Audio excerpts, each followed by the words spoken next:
Bonjour à tous et bienvenue pour cette nouvelle vidéo et aujourd'hui on se retrouve pour un nouveau hors-série jeu de société sur Anabi. Anabi, c'est un jeu de société coopératif de 2 à 5 joueurs créé par Antoine Boza et illustré par Gérald de Guerlet, dans lequel vous allez devoir créer un feu d'artifice constitué de 5 couleurs, bleu, vert, jaune, blanc et rouge, et vous allez devoir marquer un maximum de points. Comme d'habitude, on va se retrouver avec le matériel disposé sur la table pour que je puisse vous le présenter et je vous présente à la suite de ça les règles.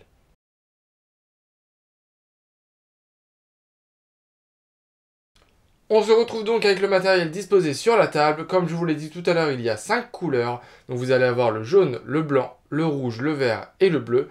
Vous avez exactement les mêmes cartes pour chaque couleur. Je n'ai juste pas disposé les cartes vertes et les cartes bleues par manque de place.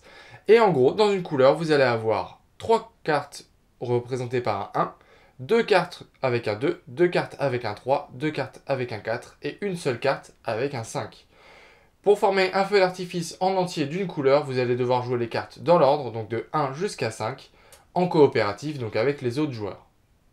Vous avez ensuite les jetons, donc les jetons bleus et les jetons rouges. Les jetons rouges vous représentez les erreurs que vous avez le droit de faire.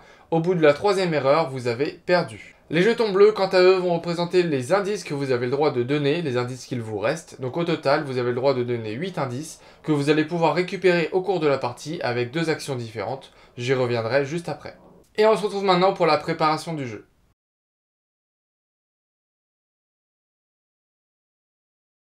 On se retrouve donc pour la préparation du jeu. Donc les jetons indices vont se retrouver dans le couvercle et les jetons erreurs vont se retrouver juste à côté de celui-ci. Ensuite, vous allez bien entendu mélanger les cartes et distribuer des cartes aux joueurs. À 2 et 3 joueurs, vous allez distribuer 5 cartes à chaque joueur et à 4 et 5 joueurs, vous allez uniquement distribuer 4 cartes à chaque joueur. Attention, subtilité et règles du jeu, à aucun moment vous ne pouvez voir votre propre jeu. Vous devez porter vos cartes comme ceci devant vous, et ce sont vos coéquipiers qui vont vous donner des indices pour vous aiguiller sur ce que vous devez jouer ou non.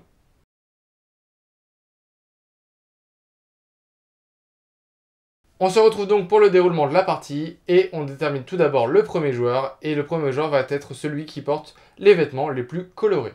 Ensuite, on va aller dans le sens des aiguilles d'une montre, et à son tour, un joueur peut effectuer 3 actions différentes que je vais détailler maintenant.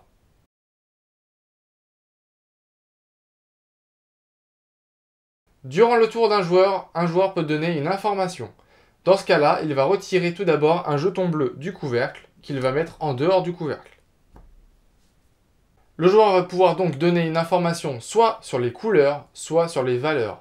C'est-à-dire que par exemple, si je prends le joueur qui est en face de moi, donc moi je vois son jeu, je vous ai mis la présentation comme ça se passe quand vous jouez. Donc par exemple en face, là je vais me dire, ok il a 3-1, je vais lui donner les 3-1. Donc je vais lui dire qu'il a un 1 ici, un 1 ici et un 1 là.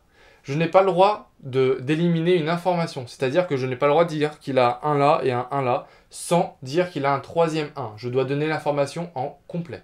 À la place de donner une valeur, je peux également donner une couleur. Si par exemple je prends mon autre voisin, je peux lui dire qu'il a une rouge ici et une rouge ici.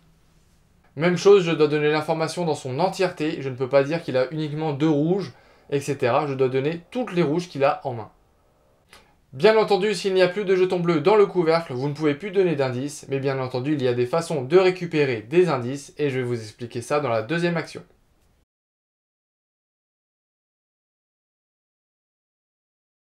La deuxième action va être de défausser une carte de votre main. Attention, si vous décidez de défausser par exemple une carte sur laquelle vous n'avez aucun indice, c'est prendre un risque, car je vous rappelle qu'il n'y a qu'une seule carte 5 par couleur, et donc si vous défaussez un 5, vous ne pourrez jamais finir le feu d'artifice de la couleur concernée.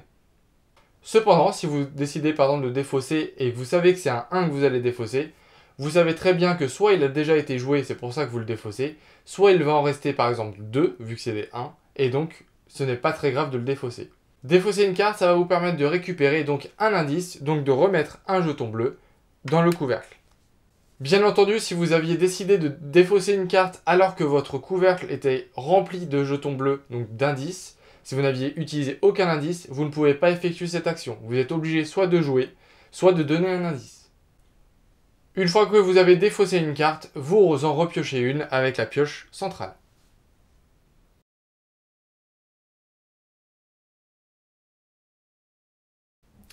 Il y a une troisième action, c'est de jouer une carte. Et dans ce cas-là, il y a deux possibilités. Soit vous avez décidé de jouer une carte qui est possible à jouer, donc par exemple le 2 rouge de mon coéquipier que vous pouvez jouer sur le 1 rouge. Dans ce cas-là, c'est bon, rien ne se passe. Il joue sa carte, il repioche une carte et on passe au joueur suivant dans le sens des aiguilles d'une montre. Soit il a joué une carte de mauvaise couleur ou de mauvaise valeur qui ne complète pas, qui ne continue pas le feu d'artifice. Et dans ce cas-là, on considère ça comme une erreur et on place un jeton rouge dans le couvercle. On passe maintenant à la composition des feux d'artifice. Il y a quelques règles à retenir, je vous les explique maintenant.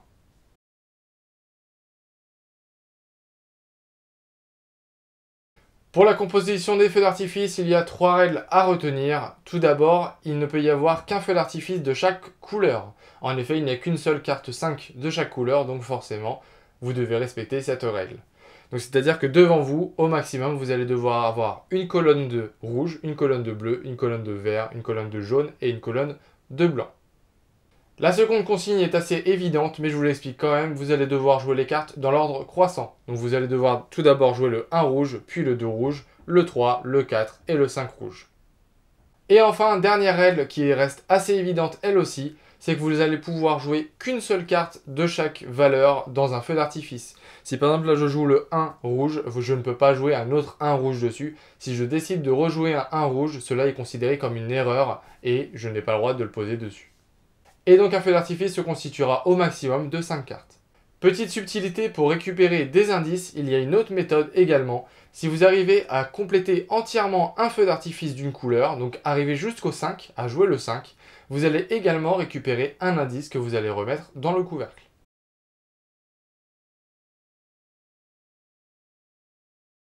Pour la fin de partie, il y a 3 fins possibles. Soit vous avez réussi à faire les 5 feux d'artifice dans leur entièreté, vous avez réussi à faire les 25 points possibles, et dans ce cas-là, un grand bravo car c'est vraiment pas facile. A contrario, si vous avez mis le 3e jeton rouge dans le couvercle, c'est que vous avez fait une 3e erreur, et dans ce cas-là, vous avez perdu instantanément, et on considère entre guillemets que vous avez fait 0 points. La dernière méthode pour terminer la partie, c'est si un artificier a pioché la dernière carte, donc si un joueur autour de la table a pioché la dernière carte de la pioche, on fait un dernier tour de table incluant le joueur ayant pioché la dernière carte. Et si on n'a toujours pas fini le feu d'artifice à la fin, on s'arrête là et on compte le nombre de points en additionnant le nombre de points de chaque colonne.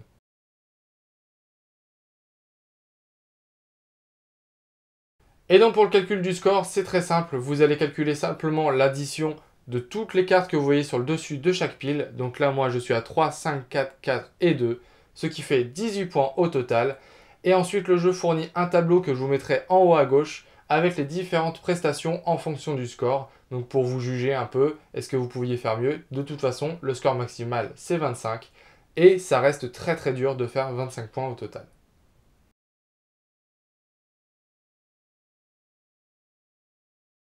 J'ai décidé de vous transmettre quelques conseils qui sont donnés dans le jeu, donc je vous les transmets par vidéo. Donc le conseil numéro 1 est que si vous recevez un indice, rien ne vous empêche de réorganiser votre main pour vous souvenir un maximum de temps de cet indice, pour éviter de l'oublier, car en repiochant une carte, vous pouvez perdre l'indice qu'on vous avait donné, et ce serait dommage. Conseil numéro 2, vous pouvez à tout moment consulter la défausse. Ça peut permettre par exemple à la fin de la partie, quand il n'y a plus de pioche, de regarder ce qu'il y a dans la défausse, de regarder ce qu'il y a dans le jeu de vos coéquipiers, et du coup de déterminer ce qu'il y a dans votre propre jeu.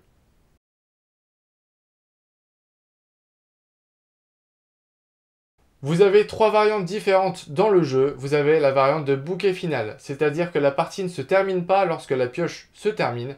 La partie se termine uniquement lorsque les 3 jetons rouges ont été utilisés, donc quand vous avez fait 3 erreurs.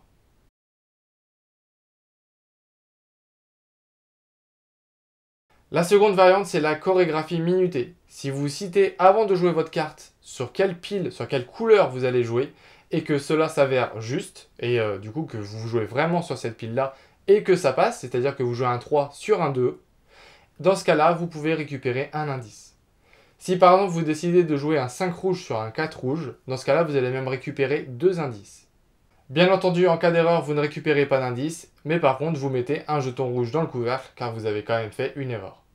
Bien entendu, dans cette variante, on ne vous oblige pas à dire, à annoncer la couleur sur laquelle vous allez jouer. Vous pouvez simplement jouer la carte que vous voulez.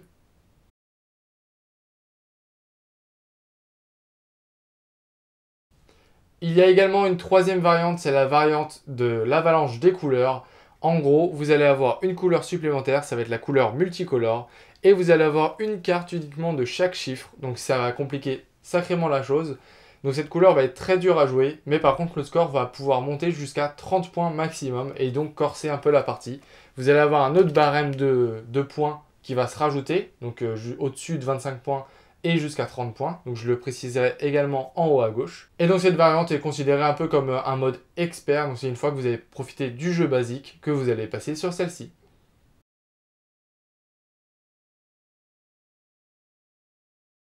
On se retrouve donc pour cette fin de vidéo. J'espère que la présentation du jeu Anabi vous aura plu et que les règles auront été claires, que je vous aurai donné envie d'y jouer.